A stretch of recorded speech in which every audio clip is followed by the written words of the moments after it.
Hello students and welcome back to our channel. हम लोग BCS 040 statistical technique का book 1 chapter 1 कर रहे थे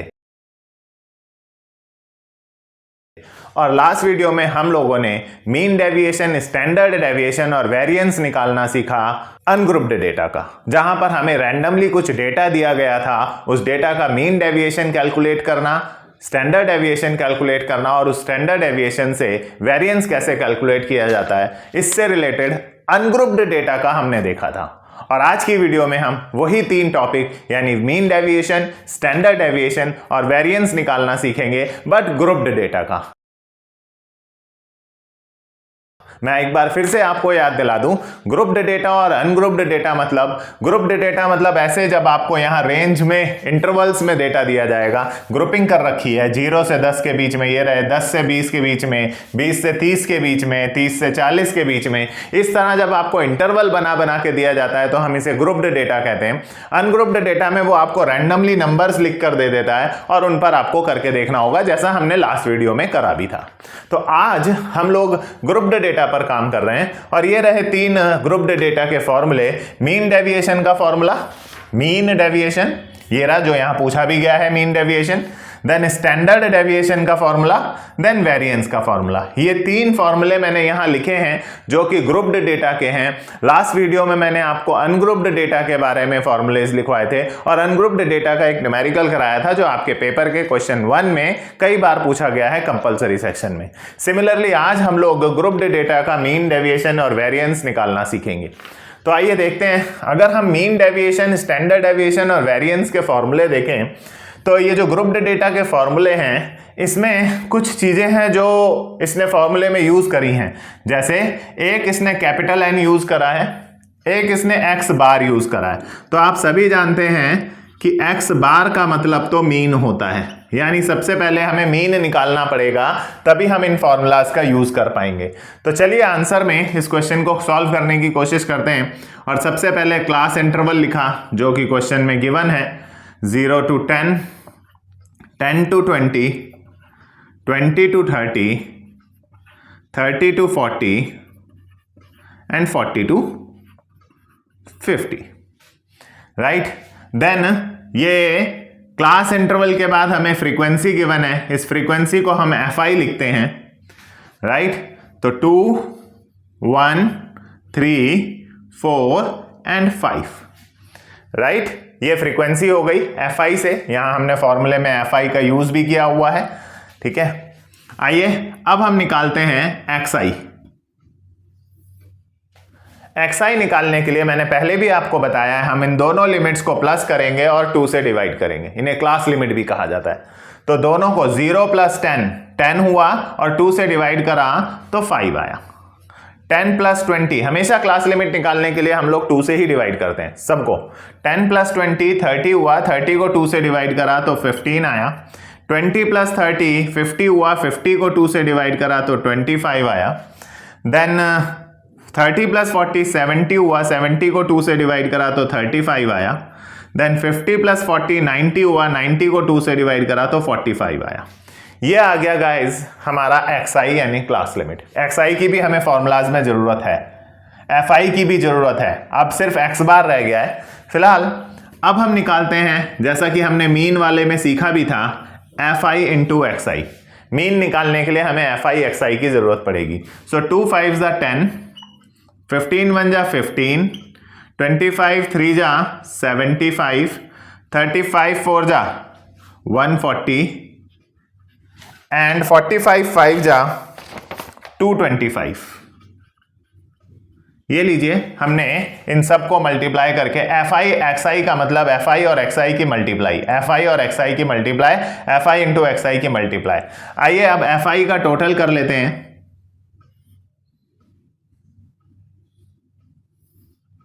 तो अगर हम इसका टोटल निकालें, 2 + 1 3, 3 3 6 4 10 5 15, इसका टोटल आया 15। और अगर हम इसका टोटल करें तो ये टोटल आ रहा है 465।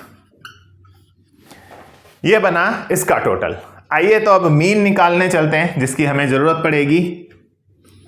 इस पूरे में अगर हम देखें तो कैपिटल N इसे माना जाता है 15 को, तो कैपिटल N हमारे पास आ गया, जो कि इन फॉर्मूलाज में हमें जरूरत भी पड़ेगी, राइट। FI वाले कॉलम को ही हम लोग कैपिटल N भी मानते हैं।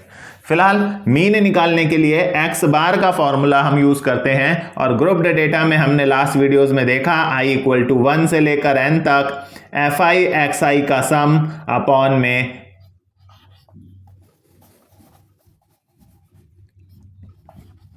i इक्वल टू 1 से लेकर n तक FI XI का सम अपॉन में FI का सम। ये फॉर्मूला हम लोगों ने मीन का सीखा था लास्ट वीडियोस में। मैंने जब आपको इसी प्लेलिस्ट की प्रीवियस वीडियोस में मीन निकालना सिखाया था। तो FI XI का सम आया है 465, FI वाले कॉलम का सम आया है, FI वाले कॉलम का सम आया है 15, और अगर मैं इसे डिवाइड करूं तो ये जा रहा है 15 3 जा 31, यानी 31 मीन निकल आया।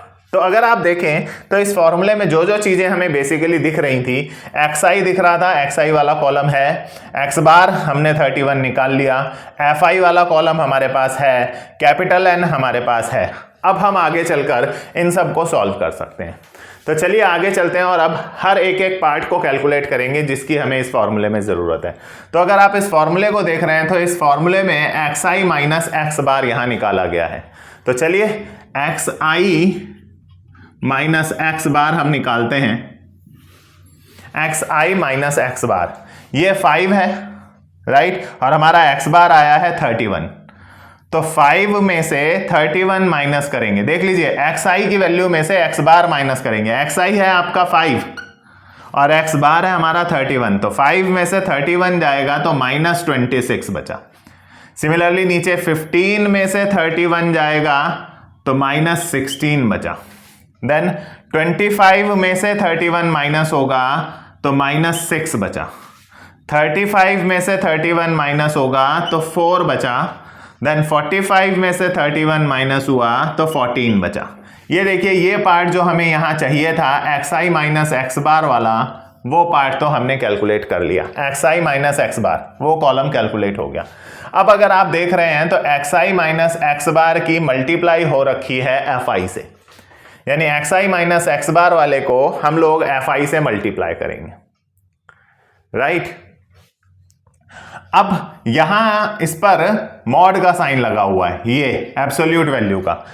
अगर मैं इस पर एब्सोल्यूट वैल्यू का साइन लगाता हूं तो एब्सोल्यूट वैल्यू का लगाने से ये माइनस यहां से हट जाएंगे, क्योंकि एब्सोल्यूट वैल्यू के अंदर जो माइनस होता है, ये जो बार के साइन होते हैं, ये माइनस को रिमूव कर देते हैं। अब इन दोनों पर तो माइनस था ही नहीं, तो इन दोनों को तो एज इट इज रखा। जो पॉजिटिव है वो तो पॉजिटिव रहेगा, बट एब्सोल्यूट वैल्यू के केस में ये जो बार के साइन आप देख रहे हैं, ये आपके नंबर में से, आपके रिजल्ट में से माइनस को हटा देते हैं, एब्सोल्यूट वैल्यू देते हैं, नेगेटिव हटा देते हैं। चलिए अब इन वैल्यूज को FI वाले से मल्टीप्लाई करेंगे।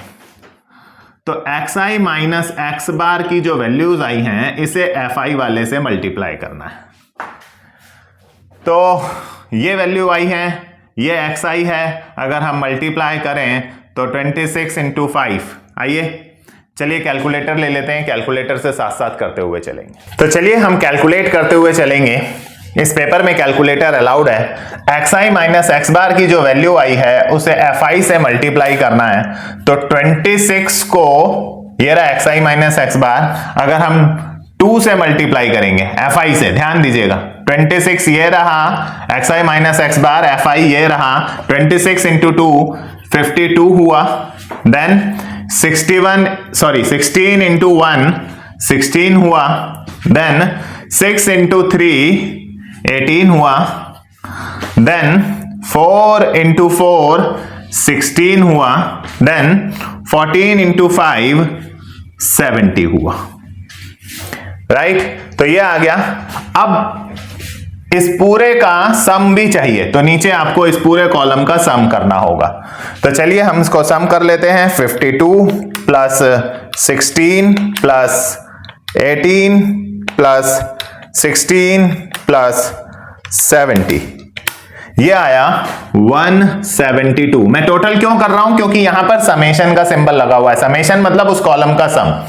आइए, तो हमारे पास MD आ चुका है, और अगर हम MD निकालने चलें, यानी मीन डेविएशन निकालने चलें, तो हमेशा जब भी आप कुछ कैलकुलेट करें पहले उसका फॉर्मूला जरूर लिखें। तो फॉर्मूला है समेशन i इक्वल टू 1 से k तक xi माइनस x बार की absolute value into fi upon में कैपिटल N। तो xi minus x bar into fi वाले कॉलम का सम क्या आया है, इस पूरे कॉलम का सम आया है 172, और कैपिटल N मैंने बोला था कैपिटल हम fi की वैल्यू के टोटल को मानते हैं, अपॉन में 15, और अगर हम इसे डिवाइड कर देंगे 172 को डिवाइड करा 15 से, तो ये हमारे पास आया 11.46। आप राउंड ऑफ करके 47 भी लिख सकते हैं। ये लीजिए, मीन डेविएशन आपका पूरा हुआ। अब चलते हैं हम लोग स्टैंडर्ड डेविएशन की तरफ। स्टैंडर्ड डेविएशन में उसने बोला है xi माइनस x बार की जो एब्सोल्यूट वैल्यू है, ये बार का जो सिंबल है इसे मैं एब्सोल्यूट वैल्यू बोल रहा हूं, xi माइनस x बार की जो एब्सोल्यूट वैल्यू है उसका स्क्वायर कीजिए, और उस स्क्वायर को fi से मल्टीप्लाई करिए। ये रही आपकी एब्सोल्यूट वैल्यू, यानी xi माइनस x बार की जो वैल्यू है इसका स्क्वायर कीजिए। चलिए स्क्वायर करते हैं। 26 का अगर हम स्क्वायर करने चलेंगे तो मेरे ख्याल से 576 आना चाहिए। देख लेते हैं एक बार, राइट, 676 सॉरी। देन 16 का स्क्वायर 256 हुआ, देन 6 का स्क्वायर 36 हुआ, 4 का स्क्वायर 16 हुआ, 14 का स्क्वायर 14 का 196 होना चाहिए, राइट, 196 हुआ। इन सबको टोटल कर लेते हैं, वैसे टोटल की जरूरत नहीं है, रहने दीजिए। अब xi माइनस x बार का जो स्क्वायर आया है, xi माइनस x बार का जो स्क्वायर वाला कॉलम आया है, इसको मल्टीप्लाई करिए fi से, यानी xi माइनस x बार का जो स्क्वायर वाला कॉलम आया है इसको मल्टीप्लाई करिए fi से। चलिए तो करते हैं मल्टीप्लाई। ये रहा आपका fi और ये रहा xi माइनस x बार। देखिए मीन डेविएशन और इसमें थोड़ा सा डिफरेंस है। वहां xi माइनस x बार की वैल्यू को डायरेक्ट f से करा था, xi माइनस x बार की वैल्यू को f से करा था, xi माइनस x बार की, बट यहां पर करना तो f से है multiply, but xi minus x बार के स्क्वायर को करना है। तो पहले हमें xi माइनस x बार की सारी वैल्यूज का स्क्वायर निकालना पड़ा, और अब इस स्क्वायर वाले को fi से मल्टीप्लाई करना है, यानी 676 को 2 से मल्टीप्लाई करना होगा। 676 को अगर हम 2 से मल्टीप्लाई करेंगे तो ये आएगा 1352। सिमिलरली 256 को fi से, ध्यान रहे x माइनस x बार की स्क्वायर वाले कॉलम को fi से, तो 256 को जब 1 से करेंगे तो 256 ही आएगा। 36 को 3 से करेंगे तो ये हो जाएगा आपका 36 इंटू 3 108। देन 16 को 4 से करिए तो 16 4 जा 64। देन 196 को 5 से करेंगे तो 980। ये लीजिए, अब xi माइनस x बार का स्क्वायर निकाल लिया, उसको fi से मल्टीप्लाई भी कर लिया। अब इस पूरे कॉलम का सम भी चाहिए, तो हमें इस पूरे कॉलम का सम करना होगा, यानी 1352 plus 256 plus 108 plus 64 plus 980 is equal to 2760। ये लीजिए, ये आ गया। अब हमें ये फॉर्मूला लगाना है, मेरे पास यहां स्पेस नहीं बचा तो मैं यहां कर दे रहा हूं। स्टैंडर्ड डेविएशन का जो फॉर्मूला है वो पहले फॉर्मूला लिखिए, हमेशा पहले फॉर्मूला लिखिए, xi i इक्वल टू 1 से लेकर k तक xi माइनस x बार की स्क्वायर इंटू fi का सम अपॉन में कैपिटल N। आइए जो वैल्यू आई है, xi माइनस x बार का स्क्वायर इंटू fi का सम कितना आया है 2760, स्क्वायर वाले का सम अपॉन में कैपिटल N हम किसे मानते हैं, इसे 15 को। तो इसे अगर हम 2760 को डिवाइड कर देते हैं 15 से, देन वी विल गेट 184। ये लीजिए स्टैंडर्ड डेविएशन भी आपके सामने निकल आया। सिमिलरली अगर आपको वेरिएंस निकालना है तो वेरिएंस में तो आपको लिखा ही है स्टैंडर्ड डेविएशन का स्क्वायर करिए, यानी 184 का स्क्वायर कर दीजिए। तो अगर आप 184 को 184 से मल्टीप्लाई करेंगे देन यू विल गेट 33856। ये लीजिए आपका, सॉरी एक मिस्टेक हो गई, यहां अंडर रूट भी लगा था तो हमें अंडर रूट भी लगाना है, राइट। तो 184 का अगर हम अंडर रूट निकालें तो ये आएगा 13.56। 13.56 वो रखना होगा यहां पर, 13.56 वो वापस से 184 ही बनेगा। तो ये लीजिए इस तरह से आप लोग मीन डेविएशन, स्टैंडर्ड डेविएशन और वेरिएंस निकाल सकते हैं ग्रुप्ड डेटा का। बहुत आसान था, कोई बहुत मुश्किल लॉजिक नहीं था, बिकॉज दोनों में लगभग सेम ही है, बस यहां पर स्क्वायर एक्स्ट्रा करके मल्टीप्लाई करना था।